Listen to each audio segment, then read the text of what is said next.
আমি রেকর্ডিং এর রিকোয়েস্ট পাঠিয়েছি সবাইকে, তাহলে একটু অ্যাকসেপ্ট করতে হবে।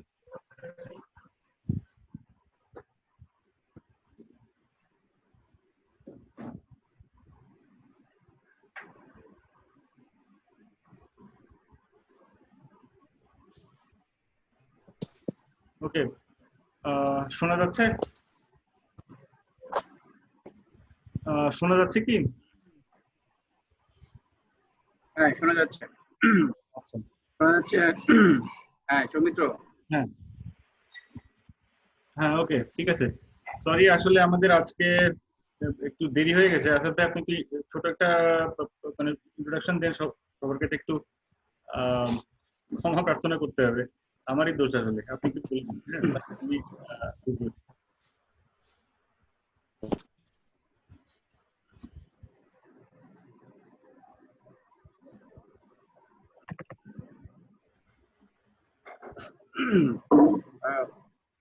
Welcome to our path webinar. আমাদের আসলে টেকনিক্যাল কিছু কারণে শুরু করতে কিছুক্ষণ দেরি হয়ে গেল।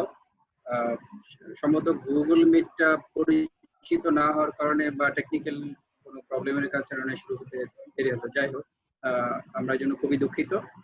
So we welcome our today's presenter and Dr. Soumitra Chakraborty, Assistant Professor of Pathology from Bangabandhu Sheikh Mujib Medical University. Dr. Soumitra. আচ্ছা, থ্যাংক ইউ আসাদ ভাই। আমরা গতদিন যেটুকু আলোচনা করেছিলাম, আজকে তার থেকে মানে দুইটা টপিক আমরা দেখব। পি ভ্যালুটা আমরা আরেকটু ডিটেইলে দেখব, আর কনফিডেন্স ইন্টারভালটা কি হয় সেটা একটু আমরা আলোচনা করব, কারণ এমনিতেই অনেক সময় পার হয়ে গেছে। সো আজকে টপিকটা একটু শর্টে নিতে হচ্ছে। গত দিন আমরা দেখেছিলাম যে P value is a conditional probability. what is conditional probability? Conditional probability means যে আপনার একটা কন্ডিশন দেওয়া থাকবে এবং সেই কন্ডিশনটা যদি ট্রু হয়, ইন দ্যাট কেস আরেকটা ঘটনার প্রবাবিলিটি কত হবে। লাইক একটা কমন এক্সাম্পল হতে পারে যে সাপোজ কালকে যদি ওয়েদার ভালো থাকে, দেন আমি আমার বাসার বাইরে যাওয়ার probability 70%। So this is conditional probability. এখানে কন্ডিশনটা হচ্ছে কালকের ওয়েদার ভালো থাকা। ইফ দ্যাট ইজ ট্রু, দেন তাহলে আর একটা ঘটনা, দ্যাট ইজ আমার বাইরে যাওয়ার প্রবাবিলিটি 70%। তো রিসার্চ মেথডের ক্ষেত্রে পি ভ্যালুটা কিসের কন্ডিশন ইন্ডিকেট করে? এটা হচ্ছে if the null hypothesis is true, অর্থাৎ আনচেঞ্জিং।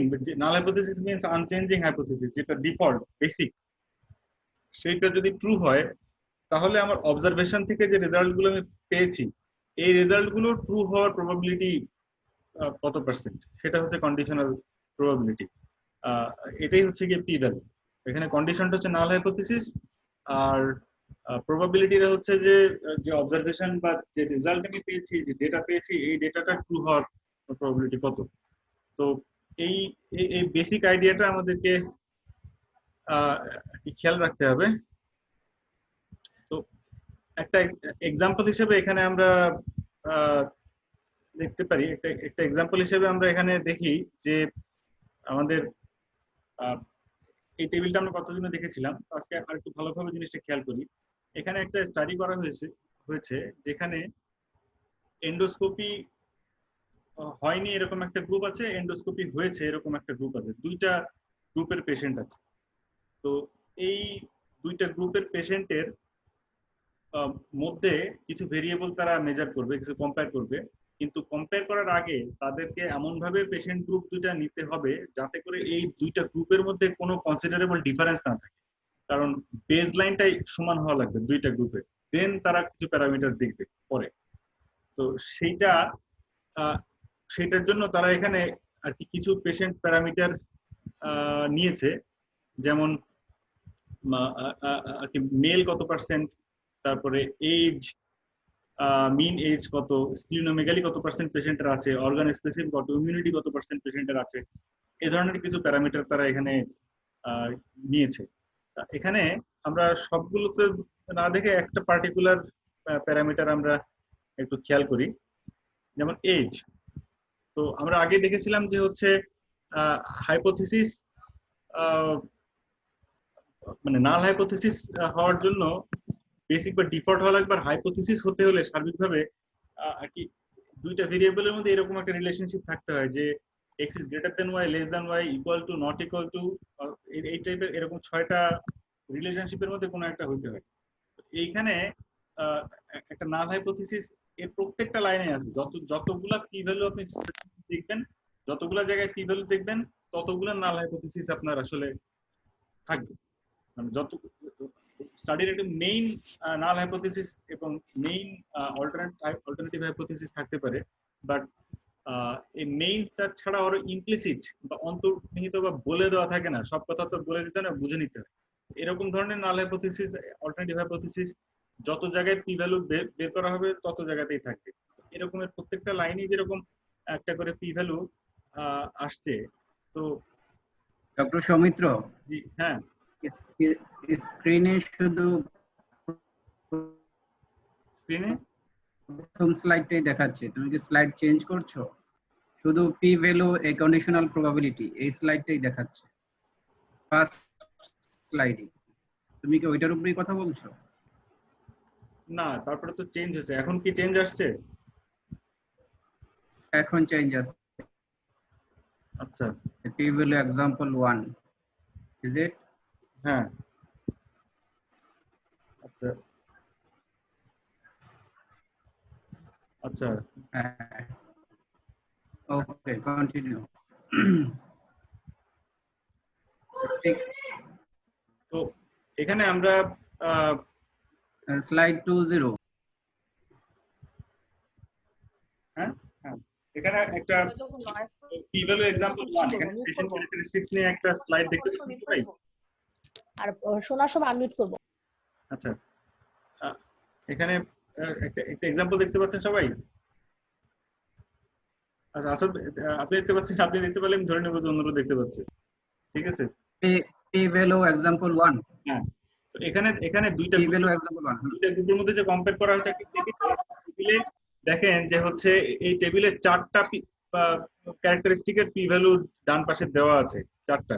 তো 4টা ক্যারেক্টারিস্টিকের পি ভ্যালু দেওয়ার অর্থ হচ্ছে যে এখানে মেইন হাইপোথিসিস যেটাই থাক, যেটার উপর বেসিস করে রিসার্চটা করা হয়েছে যেটাই থাক, এর মধ্যে এই টেবিলের মধ্যে 4টা নাল হাইপোথিসিস, অল্টারনেটিভ হাইপোথিসিস রয়েছে। এটা বলে দেওয়া নাই, বাট যেখানেই একটা পি ভ্যালু আছে সেখানেই একটা নাল হাইপোথিসিস এবং অল্টারনেটিভ হাইপোথিসিস আছে। সেটা ইমপ্লিসিট বলা, মানে হাইপোথিসিস বলা হয়, অর্থাৎ ওই মেইনটা বলে দেওয়া থাকে কিন্তু অন্যগুলো বুঝে নিতে হবে আপনাকে পি ভ্যালু দেখে।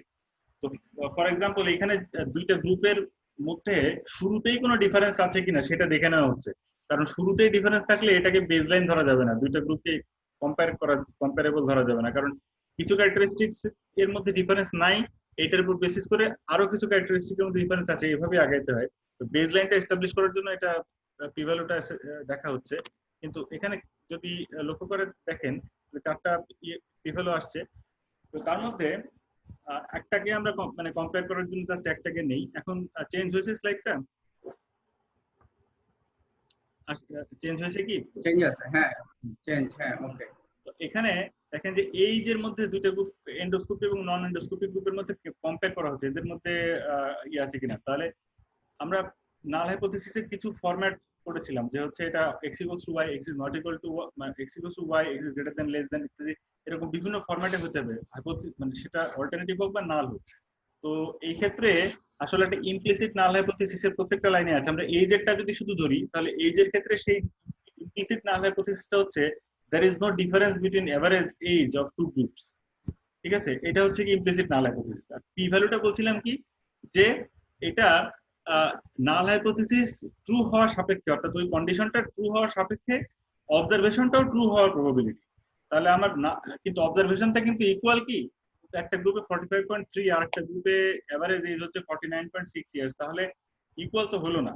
কিন্তু পি ভ্যালু যদি ট্রু হয় তাহলে এই দুটো অবজারভেশন ইকুয়াল না হওয়া সত্ত্বেও ট্রু, এরকম হওয়ার প্রবাবিলিটি কত? তো সেইটা 0.16, ঠিক আছে? তার মানে পি ভ্যালু যদি ট্রু, পি ভ্যালুটা হচ্ছে নাল হাইপোথিসিস, অর্থাৎ এই দুটো গ্রুপের মধ্যে কোনো এই যে পার্থক্য নাই, এইটা ট্রু হওয়ার সাপেক্ষে এই দুইটা মানে এই অবজার্ভ ডেটাটাও কারেক্ট, সেটা হওয়ার সম্ভাবনা অ্যাবাউট 16%, মানে 16% সম্ভাবনা। সো তার মানে যে আমরা 5% উপরে গেলেই ধরে নেই যে নাল হাইপোথিসিস আর কি ট্রু হলে ডেটা ট্রু, এটা হওয়ার প্রবাবিলিটি যদি 5% এর উপরে চলে যায় বা 0.05 এর উপরে চলে যায়, তখনই আমরা মানে বলি যে এই ডেটাটার উপর ভিত্তি করে নাল হাইপোথিসিস আমরা রিজেক্ট করতে পারছি না। ঠিক আছে, তাহলে সেই জায়গায় এখানে 16% আসছে 5%-এর জায়গায়, তার মানে অবশ্যই নাল হাইপোথিসিস রিজেক্ট করা যাচ্ছে না। ঠিক আছে, তার মানে ধরে নিতে হবে, আপাতত ধরে নিতে হবে যে দুটো গ্রুপের মধ্যে আমাদের কোনো ডিফারেন্স নেই, এটা ধরে আগাতে হবে। এখানে আসলে 4টা যে প্যারামিটার দেখা হয়েছে, তো এর মধ্যে কোনোটারই আসলে দেখেন যে দুইটা গ্রুপের মধ্যে কোনো সিগনিফিকেন্ট ডিফারেন্স নাই। কত পার্সেন্ট মেল ফিমেল আছে সেইটা হিসেবে ধরলে সেটাকে কোনো চেঞ্জ নাই, অর্থাৎ দুইটা গ্রুপের মেলের পার্সেন্টেজের কোনো ডিফারেন্স নেই, এটা ধরলে দেখবেন যে পি ভ্যালু 0.55, অর্থাৎ 55%। যদি এটা ধরে তাহলে দেখবেন যে 0.16 আসতেছে, এই যে ডিফারেন্সটাকে নাই ধরলে। তারপরে স্প্লিনোমেগালির মধ্যে কোনো ডিফারেন্স নেই, অর্থাৎ নো এন্ডোস্কোপিক গ্রুপের যত পার্সেন্ট স্প্লিনোমেগালি আছে, এন্ডোস্কোপিক গ্রুপের তত পার্সেন্ট স্প্লিনোমেগালি আছে। এইটা যদি আমরা নাল হাইপোথিসিস ধরি, তাহলে আমাদের ডেটা একদম 100% কানেক্ট হয়ে যায়। ঠিক আছে, কারণ দুইটা গ্রুপেরই পার্সেন্টেজ হিসেবে 25%, 25%। একইভাবে অর্গানাইজেশন কত পার্সেন্ট ছিল সেই জিনিসটা পার্টিসিপেন্ট যারা পার্টিসিপেট করছেন একটু নিজেদেরকে মিউট করে নেন।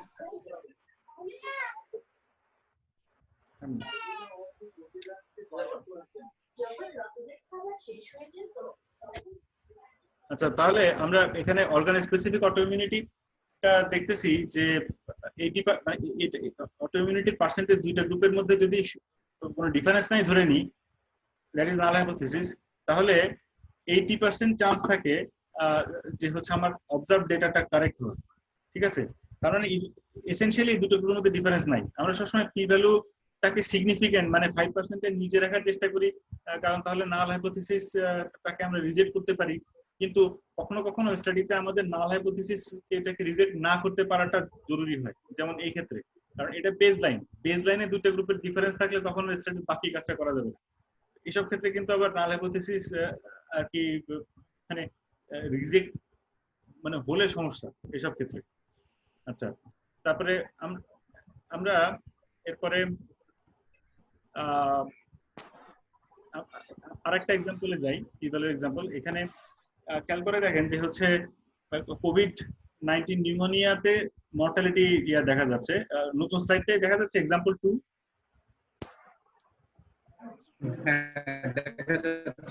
আচ্ছা, এক্সাম্পল 2, হ্যাঁ ঠিক আছে। তো এখন এখানেও দেখেন যে বিভিন্ন এজ গ্রুপে কতজন মানে মৃত্যুবরণ করেছে আর কতজন বেঁচে গেছে, এইটার একটা রেশিও এখানে আছে, এটাকে এবং এটার ভিত্তিতে রিস্ক ডিটারমিন করা হয়, যেটাকে বলা হয় অডস রেশিও। অডস রেশিও মানে হচ্ছে যে বেসলাইন থেকে কোনো একটা গ্রুপের কোন একটা বিশেষ রিস্ক হওয়ার চান্স কত গুণ বেশি থাকে, সেটাকে বলা হয় অডস রেশিও। তাহলে এখানে দেখেন অডস রেশিও একদম মানে আর কি এজ গ্রুপে, একদম ইয়াং এজ গ্রুপে, অর্থাৎ ইয়াং বলতে এখানে আসলে অত ইয়াংও না, 0 to 49 ইয়ার্স হচ্ছে একটা গ্রুপ। তো এই স্টাডিতে এই গ্রুপের ক্ষেত্রে অডস রেশিওটা পাওয়া যাচ্ছে আর কি এখানে 0। তার মানে এখানে এই গ্রুপের মর্টালিটি বা মৃত্যুর সম্ভাবনা কোভিড-19 নিউমোনিয়া থেকে মানে বেসলাইন থেকে একদমই বেশি না। ঠিক আছে, বা বলতে গেলে কোনো সিগনিফিকেন্সই নাই এটা, কারণ এখানে কেউ মারা যায়নি এই গ্রুপে, সেজন্য আসলে কম্পেয়ারই করা যাচ্ছে না। আর 50 to 64 ইয়ার্স এজ গ্রুপের মধ্যে দেখা যাচ্ছে বেসলাইন থেকে এই এজ গ্রুপের মানে মর্টালিটি চান্স বা অডস রেশিও আর 2.673, মানে প্রায় 2.5 গুণেরও বেশি চান্স আছে। আর ইয়ার ক্ষেত্রে 65 এবং অ্যাবাভ এজ গ্রুপের অডস রেশিও 9.7, মানে বেসলাইন পপুলেশনের থেকে এই গ্রুপের মৃত্যুর সম্ভাবনা প্রায় 10 গুণ বেশি, 10 টাইমস। তো এইটার ব্র্যাকেটে আর কি 95% কনফিডেন্স ইন্টারভাল দেওয়া আছে, সেটা আমরা পরে দেখবো, এইটাও আমরা আলাপ করবো। আপাতত শুধু ব্র্যাকেটের বাইরের পার্ট, এই যে এই সংখ্যাগুলোর দিকে খেয়াল করি। তাহলে কম্পেয়ার করার জন্য আমরা 65 অ্যাবাভ যেটা, সেই গ্রুপটা বিচার করি, এইখানে আমাদের নাল হাইপোথিসিস মানে কি হবে, এই গ্রুপটাতে আমাদের নাল হাইপোথিসিসটা কি আসে সেটা আমাদের এখন খেয়াল করে দেখি।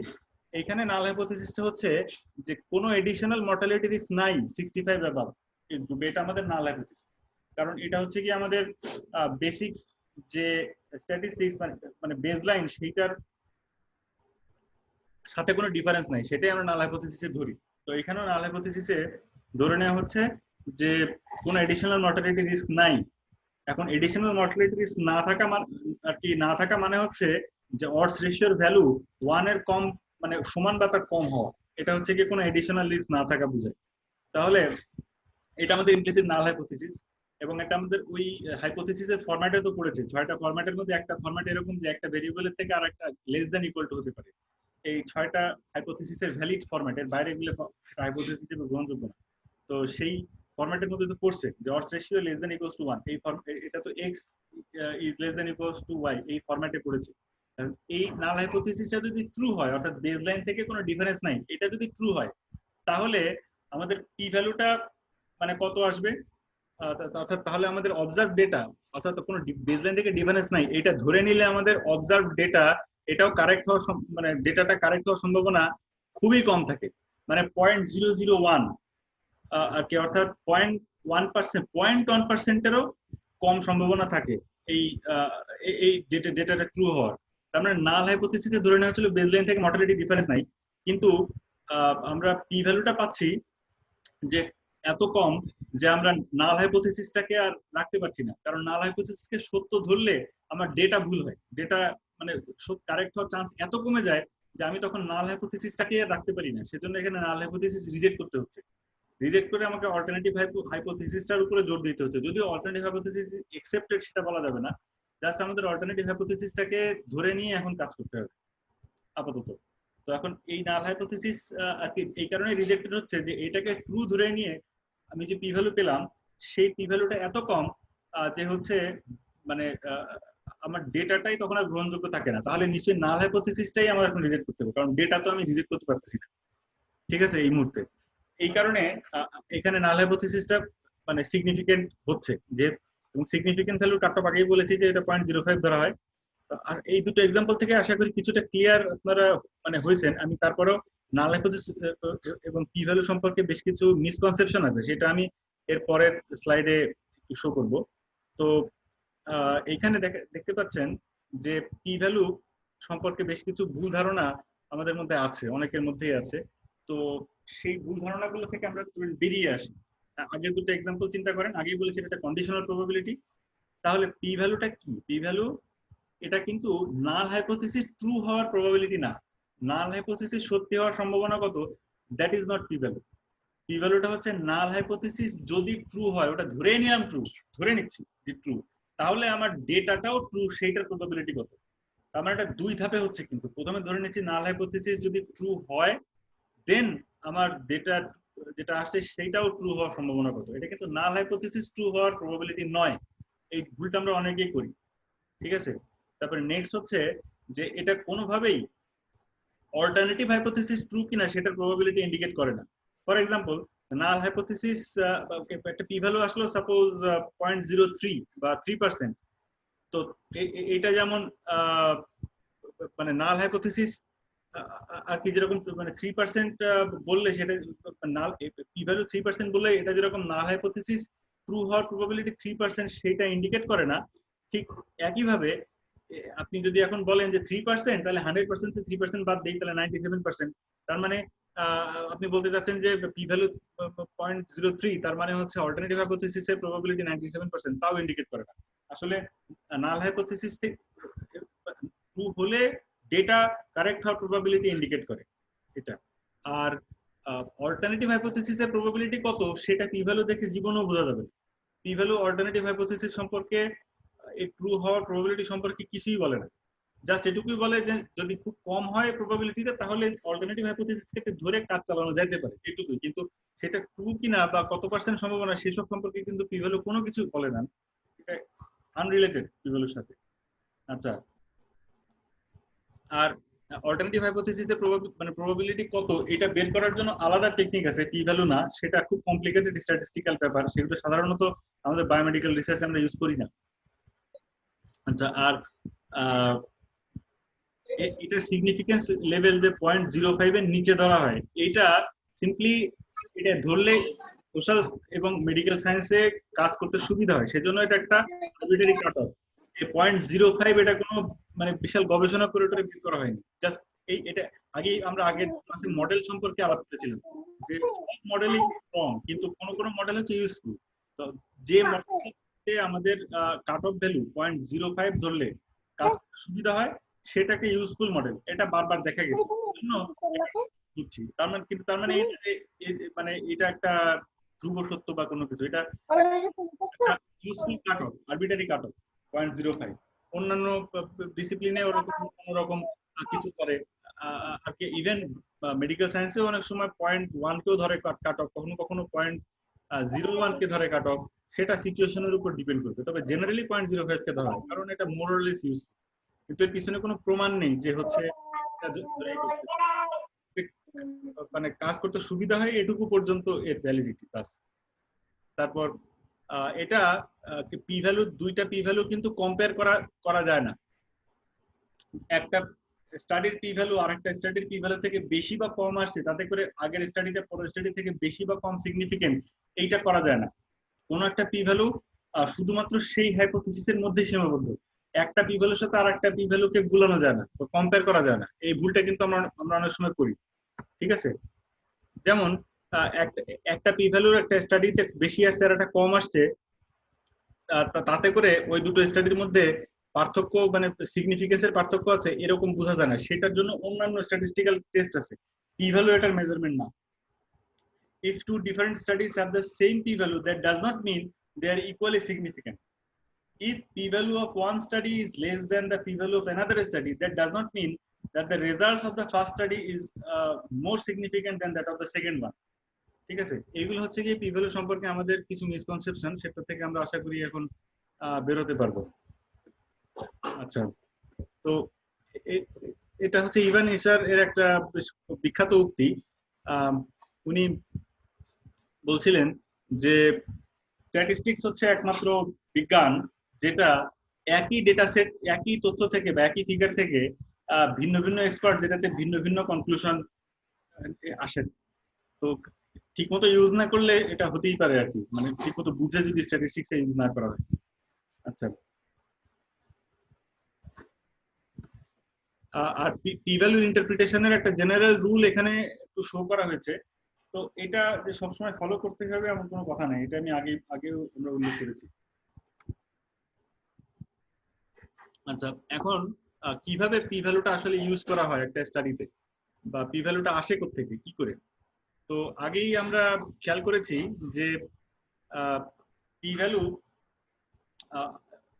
আনার জন্য আগে আমাকে হাইপোথিসিস দাঁড় করাতে হবে, কারণ নাল হাইপোথিসিস না হলে পি ভ্যালু আসবে না। কারণ পি ভ্যালুটার ডেফিনিশনই হচ্ছে যে if null hypothesis is true, এটা দিয়ে শুরু, তার মানে একটা হাইপোথিসিস প্রথমেই লাগবে। তাহলে ওই হাইপোথিসিসটা দাঁড় করানোর জন্য প্রথমে স্টাডি ডিজাইন এবং অবজেক্টিভের উপর ভিত্তি করে হাইপোথিসিস দাঁড় করাতে হবে, নাল হাইপোথিসিস, অল্টারনেটিভ হাইপোথিসিস। যদিও এই ক্ষেত্রে নাল হাইপোথিসিসটাই আমাদের লাগবে পি ভ্যালু বের করতে, অল্টারনেটিভ হাইপোথিসিসের প্রয়োজন নেই পি ভ্যালু বের করতে। তাহলে হাইপোথিসিস এটা আমাদের হচ্ছে ডেভেলপ করতে হবে মানে based on study design and objective, এবং সেটা করার পরে কি করতে হবে? স্ট্যাটিস্টিক্যাল টেস্ট করতে হবে। টেস্ট, যে টেস্ট, টি টেস্ট, কাই স্কয়ার টেস্ট, সেই টেস্ট, নানান ধরনের টেস্ট আছে। তো যে টেস্টটা প্রযোজ্য হবে সেটা নির্ভর করবে কোন ধরনের ভেরিয়েবল টাইপের উপরে, এবং যে হাইপোথিসিসে দাঁড় করানো হচ্ছে সেই হাইপোথিসিস উপরে, এই দুটোর উপর বেস করে অ্যাপ্রোপ্রিয়েট স্ট্যাটিস্টিক্যাল টেস্ট চয়েস করতে হবে। তারপরে সেই টেস্ট করলে তখন সেই টেস্টের থেকে একটা পি ভ্যালু বের হবে। সেই পি ভ্যালুটা যখন বের হবে তখন ওই কাট অফ আলফা, যেটাকে 0.05 বলা হয়, যে দ্যাট ইজ আলফা, বা ওই 0.05 না ধরে কেউ যদি 0.01 ধরে বা 0.1 ধরে, যেটাই হোক, আলফার ভ্যালুটা যাই হোক, কাট অফটা যাই হোক, সেইটার উপর ভিত্তি করে ইন্টারপ্রিটেশন করতে হবে যে নাল হাইপোথিসিসটা মানে রিজেক্ট করা যায় কি যায় না, বা এটা সিগনিফিকেন্ট কি সিগনিফিকেন্ট না, সেটা তিনটা ধাপ, প্রথমে হাইপোথিসিস, দেন টেস্ট, দেন ইন্টারপ্রিট। এইভাবেই কোন একটা স্টাডিতে পি ভ্যালু ইউজ করা হয়। স্লাইড গুলো আমি একটু স্কিপ করে যাব, কারণ এটা আগের ইয়াতে হয়েছিল, আমরা আলাপ করছিলাম। আমরা পরে সরাসরি চলে যাব descriptive versus inferential statistics. Soumitra, হ্যাঁ, এই রিলেটেড দুইটা কোশ্চেন আছে, দেখতে পাচ্ছ কিনা? Can you explain what odd ratio indicate? Odd ratio 1 indicates. আচ্ছা, What is relative risk and absolute risk? হ্যাঁ, অডস রেশিও 1 ইন্ডিকেট করে যে বেসলাইন মানে প্রবাবিলিটি থেকে আমার টার্গেট প্রবাবিলিটি কোনো ডিফারেন্স নাই, কোনো রিস্কের ডিফারেন্স নাই। বেসলাইন রিস্কের থেকে টার্গেট গ্রুপের রিস্কের কোনো ডিফারেন্স নাই, সেটা হচ্ছে কি odds ratio equals to 1 indicate করে। আর odds ratio less than 1 indicate করে বেসলাইন রিস্কের থেকে টার্গেট গ্রুপের রিস্ক কম। আর odds ratio more than 1 indicate করে বেসলাইন রিস্কের থেকে টার্গেট গ্রুপের রিস্ক বেশি। ঠিক আছে? যদি অডস রেশিও 0.8 হয়, তার মানে হচ্ছে বেসলাইন রিস্ক থেকে আমার টার্গেট গ্রুপের রিস্ক 8 মানে 20% কম, মানে হচ্ছে 80% রিস্ক, বেসলাইন থেকে কম রিস্ক। আর যদি সাপোজ কারোর অডস রেশিও হয় 3, তার মানে বেসলাইন রিস্ক থেকে টার্গেট গ্রুপের ওই মানে ঘটনাটা ঘটার রিস্ক 3 গুণ বেশি। ঠিক আছে? আর হচ্ছে কি ওইখানে নাল হাইপোথিসিস হিসেবে ধরা ছিল বেসলাইন থেকে মানে মানে বেশি না, এটাই নাল হাইপোথিসিস ছিল, হয় কম না সমান, সেজন্য ods ratio is less than equals to 1, এটাই আমাদের নাল হাইপোথিসিস ছিল। ঠিক আছে? আশা করি এটা হ্যাঁ, আশা করি এটা ক্লিয়ার হয়েছে এখন। তো এখন আমরা আর কি ইয়াতে মানে কনফিডেন্স ইন্টারভাল এর আলাপে যাব।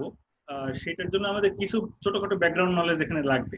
প্রথমত দুইটা বড় বড় শব্দ স্ক্রিনে সবাই দেখতে পাচ্ছেন কিনা? হ্যাঁ, দেখা যাচ্ছে?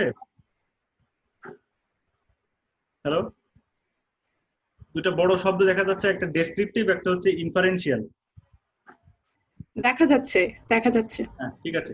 তাহলে ডেসক্রিপটিভ স্ট্যাটিস্টিক্স মানে হচ্ছে যে আমরা স্কুলে যেসব পড়েছি অনেকটা সেরকম জিনিসগুলা, অর্থাৎ mean, median, percentile, range, standard deviation, variance ইত্যাদি। তো ওগুলোর ডিটেইলে আমি যাব না, কিন্তু বেসিক্যালি ডেসক্রিপটিভ মানে হচ্ছে একসেট ডেটা দেওয়া আছে, সেখান থেকে আপনার বললো গড় বের করো, মধ্যম মানে বিন্দু বের করো, রেঞ্জ বের করো, এর পরিমিত ব্যবধান, স্ট্যান্ডার্ড ডেভিয়েশন ইত্যাদি। এগুলো হচ্ছে ডেসক্রিপটিভ, মানে মোট কথা ডেটার ডেসক্রিপশনটা কি। আর ইনফারেন্সিয়াল স্ট্যাটিস্টিক্স মানে হচ্ছে যে এই ডেটা সেট থেকে, স্যাম্পল থেকে পপুলেশন লেভেলে কি মিন করে, অর্থাৎ ডিসিশন মেকিং প্রসেস, অর্থাৎ মিনিংটা কি সেটা বের করে নিয়ে আসাটা হচ্ছে কি ইনফারেন্সিয়াল স্ট্যাটিস্টিক্স। এবং সেটা করার মেইন দুইটা উপায় হচ্ছে হাইপোথিসিস টেস্টিং এবং কনফিডেন্স ইন্টারভাল। হাইপোথিসিস টেস্টিং এর পার্ট আমরা অলরেডি আলাপ করেছি। হাইপোথিসিস টেস্টিং এ আলটিমেটলি পি ভ্যালু বা এরকম কোন একটা স্ট্যাটিস্টিক্যাল মেজারমেন্ট আসে, যেটার উপর ভিত্তি করে আমরা সিগনিফিকেন্ট কিনা ইত্যাদি বলতে পারি। অর্থাৎ ডেটা আমরা নিচ্ছি স্যাম্পল থেকে, কিন্তু এটা নিয়ে পুরো মানে পপুলেশন সম্পর্কে আমরা আইডিয়া করতে পারছি। আর কনফিডেন্স ইন্টারভ্যালের পরে আলাপ করব। তাহলে আমরা স্যাম্পল এবং পপুলেশন এই দুটোর ব্যাপারে একটু ক্লিয়ারিফাই হওয়া দরকার। আচ্ছা, পপুলেশন বলতে বোঝায় যে আমরা যত মানে যে গ্রুপটার উপরে স্টাডি করব সেই গ্রুপের যতজন সদস্য আছে সবাই পপুলেশন। আমরা যদি এখন small blue round cell tumour এর উপর একটা স্টাডি করতে চাই, তাহলে মানে বাংলাদেশের বা এখানে এলাকায় যত small blue round cell population রুগী আছে সবাই হচ্ছে কি আমার পপুলেশন হবে। কিন্তু আমি তো সবার কাছ থেকে যেতে পারবো না, সবার থেকে ডেটা দিতে পারবো। আমি যাদেরকে আমার স্টাডিতে অন্তর্ভুক্ত করতে পারবো, ইনক্লুড করতে পারবো, তারাই হবে আমার স্যাম্পল। ঠিক আছে? তার মানে পপুলেশন একটা বড় জিনিস, যেখানে আমার ডেফিনিশনের আওতায় যারা পড়ে আমার স্টাডি পপুলেশনে, তারা সবাই পড়বে, কিন্তু তার একটা ছোট অংশকে আমি কেবলমাত্র নিয়ে আসতে পারবো আমার স্টাডির মধ্যে, তারা হবে আমার স্যাম্পল। এখন পপুলেশন থেকে স্যাম্পল বেছে নেওয়াকে বলে স্যাম্পলিং। এটা আবার একটা সেপারেট টপিক, সেটা আপনি আপাতত রাখি না। বিভিন্ন টাইপের স্যাম্পলিং মেথড আছে, কিন্তু স্যাম্পলের উপর স্টাডি করে সেইটার থেকে পাওয়া সিদ্ধান্ত পপুলেশনের ক্ষেত্রে কি প্রযোজ্য হবে কি হবে না, বা পপুলেশন সম্পর্কে আমি কোনো সিদ্ধান্ত দিতে পারবো কিনা, কারণ আমি তো পুরো পপুলেশন দেখতেছি না। আমার যদি মানে 1000 স্মল ব্লু রাউন্ড সেল টিউমারের পেশেন্ট থাকে, সেই তার মধ্যে থেকে আমি হয়তো বড়দের 50 জনকে নিতে পারতেছি, তাহলে 50 জনের উপর ভিত্তি করে আমার 1000 পেশেন্টের উপরে একটা সিদ্ধান্ত চাপিয়ে দিচ্ছি। এই ঘটনাটাকেই বলা হচ্ছে ইনফারেন্স। অর্থাৎ একটা ছোট গ্রুপের উপরে কিছু করা কাজ সিদ্ধান্ত আমি একটা লার্জার গ্রুপের উপরে বা পুরো পপুলেশনের উপরে বলছি। এখন সেই কাজটাকে বলে ইনফারেন্স। এখন ইনফারেন্স যখনই করা হয় তখন অবশ্যই কিছুটা মানে কিছুটা আনসার্টিনটি বা অনিশ্চয়তার ব্যাপার আসে, কারণ আমি তো পুরো পপুলেশনকে নিতে পারতেছি না স্টাডি করার জন্য। তো যখন পুরো পপুলেশনকে নিতে পারা যায়, কখনো কখনো কিন্তু পুরো পপুলেশনটাই স্যাম্পল হয়, পুরো পপুলেশনটাই স্যাম্পল হয়, এটা কিন্তু সম্ভব।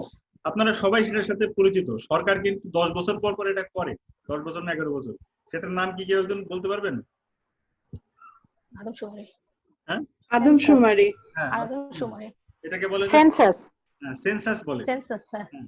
তো সেন্সাস বলে। তাহলে যে স্টাডিতে আপনার পপুলেশন থেকে পপুলেশনও যা স্যাম্পলও তাই, অর্থাৎ পপুলেশনের কাউকে বাদ দেওয়া হয়নি, সবাইকেই স্যাম্পলে ইনক্লুড করা হয়েছে, সেই ধরনের স্টাডিকে বলা হচ্ছে সেন্সাস।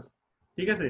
এখন আমরা তো ক্লিনিক্যালি বা আমরা মানে প্র্যাকটিক্যালি কাজ করার সময় তো আমরা সেন্সাস করি না, আমরা তো পপুলেশনের একটা ছোট্ট অংশ নিয়ে করি এবং সেটার উপর ভিত্তি করে পুরো পপুলেশনের উপরে একটা সিদ্ধান্ত টানি।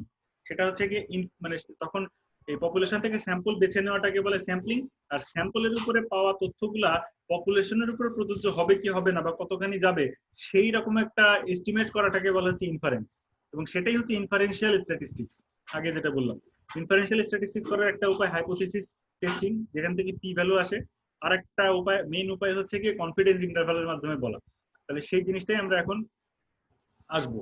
তাহলে সবচেয়ে বেশি ব্যবহৃত হয় 95% কনফিডেন্স ইন্টারভ্যাল, এটাই নিয়ে আমরা কথা বলি। তাহলে 95% কনফিডেন্স ইন্টারভ্যাল জিনিসটা কি? এটা হচ্ছে একটা range, it is a range. যে রেঞ্জের মধ্যে আমার পপুলেশন এক্সপেক্টেড ভ্যালু থাকার 95% চান্স আছে। ঠিক আছে? এই জিনিসটা আর একটু এক্সপ্লেইন করি। যেমন পপুলেশন এক্সপেক্টেড ভ্যালু জিনিসটা কি? পপুলেশন এক্সপেক্টেড ভ্যালু মানে সেটা যে কোনো মিন হতে পারে, মিডিয়ান, প্রপোর্শন, পার্সেন্টেজ, মানে যে কোনো একটা রাশি যেটা ক্যালকুলেশন করে বের করা যায়, ডেসক্রিপটিভ স্ট্যাটিস্টিক্সে যা যা বের করা হয় সেরকম কোনো একটা জিনিস, সেটা হচ্ছে গিয়ে পপুলেশন এক্সপেক্টেড ভ্যালু। ঠিক আছে? মিন এজ, তারপরে কোন presence of particular mutation in a particular cancer, কত পার্সেন্ট পেশেন্টের থাকে, অর্থাৎ যে ভ্যালুটা আমি জানতে চাই সেটাই হচ্ছে গিয়ে আমার পপুলেশন এক্সপেক্টেড ভ্যালু। এখন পপুলেশন এক্সপেক্টেড ভ্যালু তো আমি ডাইরেক্টলি জানতে পারি না, কারণ আমি তো পুরো পপুলেশনকে আমার স্টাডিতে ঢুকাই নাই, আমি তো একটা স্যাম্পলকে ঢুকাইছি। তাহলে ওই স্যাম্পলের থেকে ডেটা নিয়ে আমি যেটা পাবো সেটাই যে মিনের পার্সেন্টেজ হবে বা সেটাই যে পপুলেশনের পার্সেন্টেজ হবে বা পপুলেশনের মিন ভ্যালু হবে সেরকম তো কোনো কথা নাই। তাহলে আমি যেটা করতে পারি ইনফারেন্স করার সময় সেটা হচ্ছে আমি এমন একটা মেথড বানাইতে পারি যে মেথডে আমি একটা রেঞ্জ বলতে পারবো যে এই পপুলেশনের মধ্যে যদি আমি এটা পুরোটা নিয়ে করতে পারতাম তাহলে ওই পপুলেশনের টোটাল পপুলেশনের ওই পার্টিকুলার ভ্যালুটা কত হয়তো সেটা আমি এক্স্যাক্টলি জানি না, কিন্তু সেই ভ্যালুটা এত থেকে এতর মধ্যে থাকার সম্ভাবনা 95% হবে। ঠিক আছে? দ্যার ইজ এ 95% চান্স যে পপুলেশনে ওই ভ্যালুটা থাকার সম্ভাবনা এই রেঞ্জের মধ্যে পড়বে, এটা হওয়ার 95% চান্স আছে। সেটাই হচ্ছে কি 95% কনফিডেন্স ইন্টারভ্যাল। ঠিক আছে? তাহলে এখন ওই এটা করা হয় কিভাবে? ওই 95%টাকে হচ্ছে কি মানে 95% বা যত পার্সেন্টই বলা হোক কনফিডেন্স ইন্টারভ্যাল, 90% হোক কিংবা 98% কনফিডেন্স ইন্টারভ্যাল, যত পার্সেন্ট কনফিডেন্স ইন্টারভ্যালই বলা হোক, সেইটার উপর ভিত্তি করে একটা ইরর ক্যালকুলেশন করা হয়। আর স্যাম্পল ভ্যালু একটা আসে, স্যাম্পলের একটা মিন বা মিডিয়ান বা প্রপোর্শন বা পার্সেন্টেজ কিছু আসে। এখন সেই ইররটাকে ওই মিড পয়েন্ট যেটা পাওয়া যায় স্যাম্পলের মিড পয়েন্ট, সেই স্যাম্পলের মিড পয়েন্টের সাথে ইররটা যোগ করা হয়, করে ওটাকে বলা হয় আপার লিমিট। আর ওই স্যাম্পলের মিড পয়েন্ট থেকে ইররটা বিয়োগ করা হয়, যা পাওয়া যায় সেটাকে বলে লোয়ার লিমিট। এই রেঞ্জটাকে বলা হয় তখন আমার 95% কনফিডেন্স ইন্টারভ্যাল, যে এই রেঞ্জের ভিতরেই পপুলেশনের অ্যাকচুয়াল ভ্যালুটা থাকবে, যেটা আমি আসলে স্যাম্পল থেকে ডাইরেক্টলি বলতে পারবো না, কিন্তু স্যাম্পল থেকে একটা রেঞ্জ বলতে পারবো। ঠিক আছে? যে আমি যদি পুরো পপুলেশনকে ইনক্লুড করতে পারতাম তাহলে হয়তো এই রেঞ্জের ভিতরেই ওই অ্যাকচুয়াল ভ্যালুটা পেতাম। সেটাই হচ্ছে কি আমার 95% কনফিডেন্স ইন্টারভ্যাল। ঠিক আছে? তাহলে আমি একটা এক্সাম্পল দিয়ে দেখা যাক। আগে আমরা কোভিড এর একটা স্টাডি দেখেছিলাম, সেখানে আমরা এইটাই দেখেছিলাম যে 65% আপ পেশেন্টের ক্ষেত্রে অডস রেশিও সেটা বেস মানে 9.7, মানে হচ্ছে গিয়ে বেস লাইন থেকে প্রায় 10 গুণ বেশি রিস্ক তাদের মৃত্যুর ঝুঁকি আছে কোভিড-19 নিউমোনিয়াতে 65 আপ পপুলেশনে। এবং সেটা পি ভ্যালু পেয়েছিলাম লেস দ্যান 0.001, মানে 0.1%-এরও কম চান্স আছে যে এই বেস লাইন থেকে যে পার্থক্য নাই এটা যদি ধরে নিই তাহলে এই ডেটাটা সঠিক হওয়ার সম্ভাবনা খুবই কম। তার মানে সম্ভবত পার্থক্য আসলেই আছে, কারণ নাল হাইপোথিসিস ধরে নেওয়া হচ্ছে বেসলাইন থেকে ডিফারেন্স নাই বা বেসলাইন থেকে কম রিস্ক। সেটা তো আসলে যদি সত্যি হইতো তাহলে এই ডেটা আসারই কথা না। এই ডেটা ডেটা আসার সম্ভাবনা তখন হয়ে যায় খুবই কম পি ভ্যালু অনুসারে। তার মানে আমি শুরুতে যেটা ধরে নিয়েছিলাম যে নাল হাইপোথিসিস মেবি ট্রু, সেটা মনে হয় ঠিক না। এই জন্য নাল হাইপোথিসিসটাকে আমরা ওই মুহূর্তে রিজেক্ট করেছি। ঠিক আছে? তো মানে এই একই ডেটা সেটাকে কনফিডেন্স ইন্টারভ্যাল আকারেও বলা যায়। তো সেখানে আমার হাইপোথিসিস ধরতে হয় না আগে থেকে, হাইপোথিসিসের প্রয়োজন নাই সেই ক্ষেত্রে। কিন্তু সেই একই কথাটাকে আমরা কনফিডেন্স ইন্টারভ্যাল হিসেবেও দেখাইতে পারতাম। তো কনফিডেন্স ইন্টারভ্যাল হিসেবে দেখাইলে সেম ডেটাটা কেমন দাঁড়াইতো, সেটাই এখানে টেবিলে পাশাপাশি দেখানো আছে। তো সেটা হলো যে there is a 95% chance that odds ratio for dying of COVID-19 pneumonia patients in greater than or equal to 65-year age group would be anywhere between 3.113 and 30.476 if we could include the whole population in the study. অর্থাৎ এখানে confidence ইন্টারভ্যালটা indicate করতেছে যে আমি যদি পুরো পপুলেশনটাকে include করতে পারতাম তাহলে আমি পপুলেশন লেভেলে তাদের ওই অডস রেশিও অর্থাৎ বেসলাইন থেকে তার মৃত্যুর রিস্ক কত গুণ বেশি, এই ভ্যালুটা এই 3 গুণ থেকে 30 গুণ এর মধ্যে কোনো একটা ভ্যালু হইতো আমার।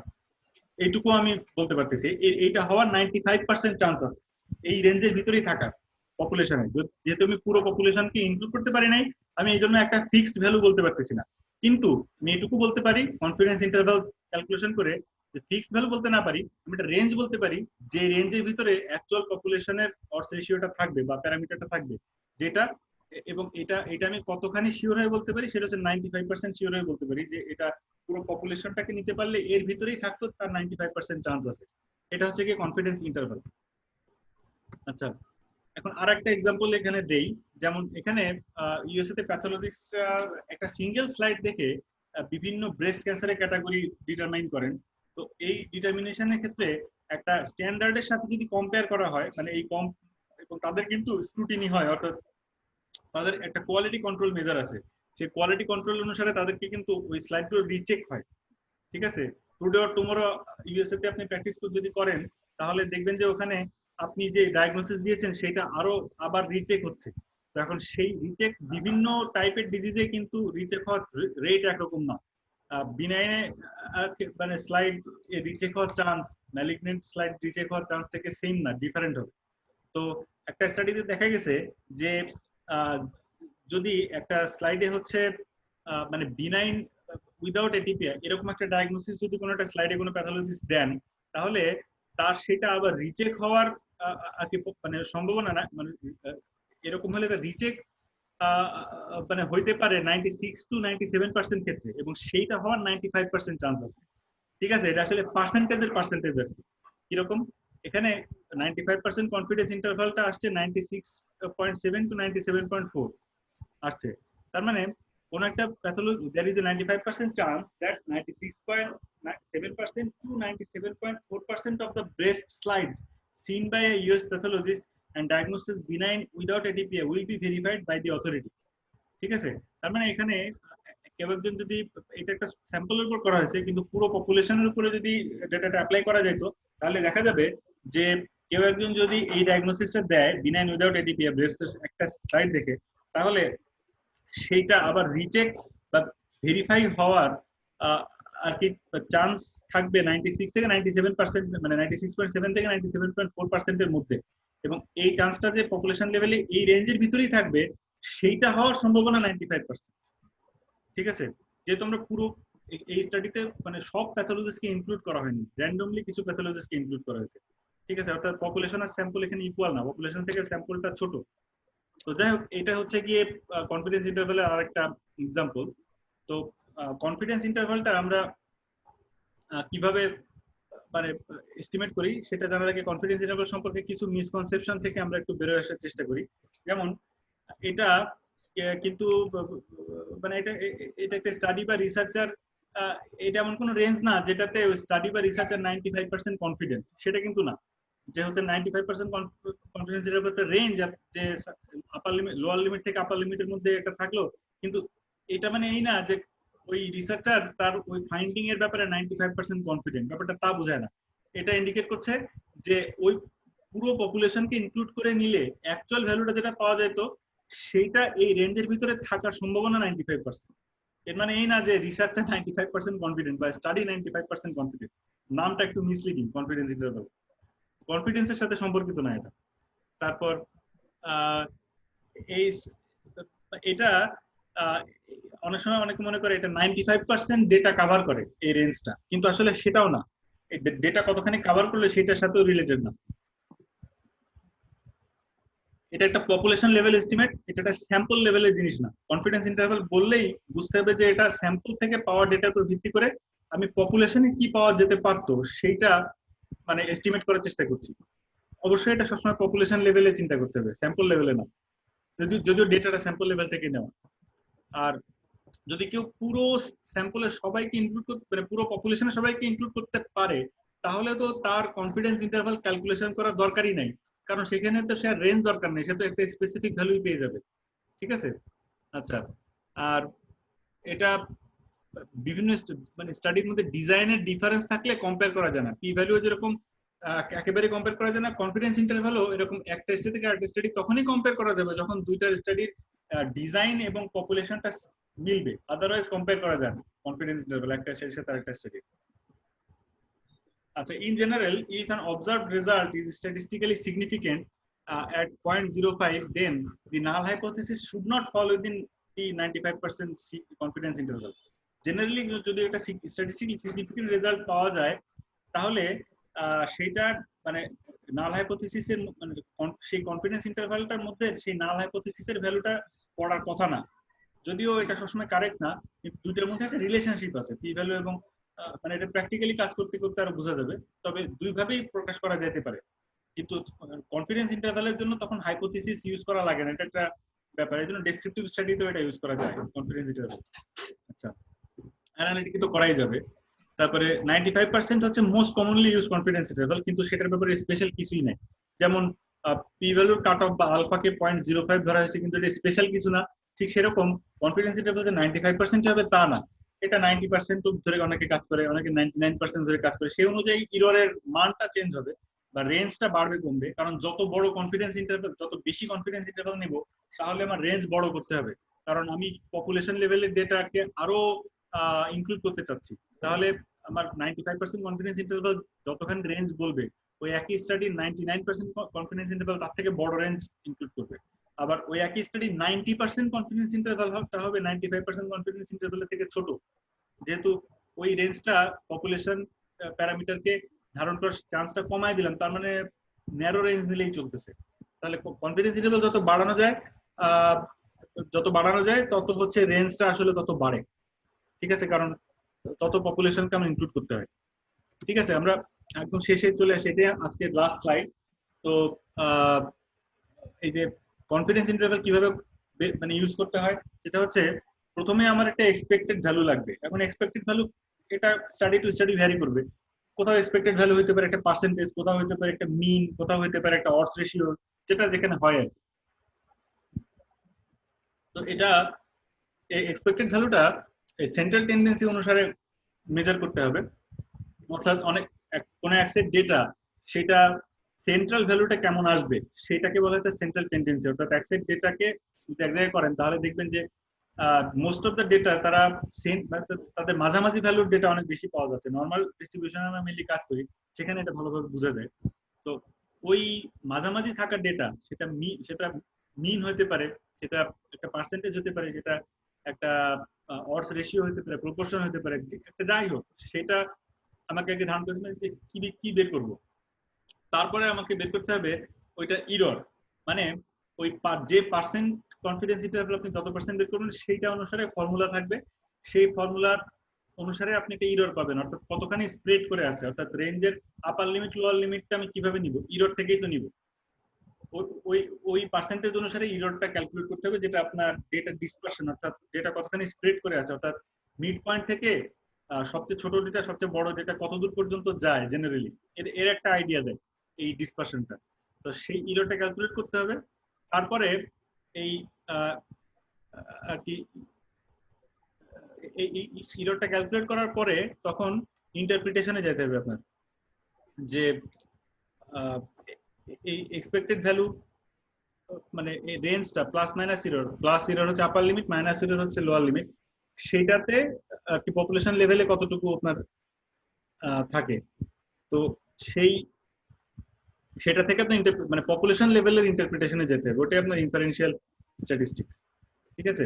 তো এখন আমি আর মানে কন্টিনিউ করবো না, মোটামুটি আর কি পরবর্তীতে আমরা হয়তো আরো এটা আরো সিরিজ কন্টিনিউ করার ইচ্ছা আছে, কারণ মাথায় দুটো ক্লাস কভার করা সম্ভব না। হ্যাঁ, ধন্যবাদ। এখন কোনো কোয়ারি থাকলে আমি সেটা নিব। ডক্টর সৌমিত্র, হ্যাঁ, মানে তোমার কি আজকের টপিক শেষ নাকি পরবর্তীতে আরো কোনো আলোচনা আছে এই টপিকস এর উপর? আমার মনে হয় আরো করবো আলোচনা, কারণ আসলে কভার করা মানে মুশকিল মাত্র 2টা ক্লাসে সবকিছু। আচ্ছা, ঠিক আছে। Any question from participant?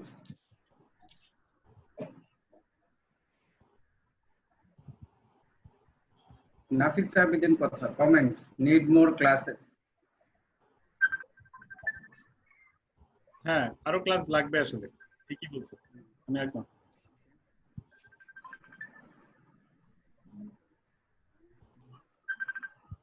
Dear participant, any question? Any question or comment? আচ্ছা, Okay. As there is no questions, we can conclude this session. And thank you, Dr. Soumitra Chakraborty, for your wonderful presentation. Thank you all. Welcome. এটা রেকর্ডিংটা ইউটিউবে available থাকবে আশা করি। আচ্ছা, ধন্যবাদ।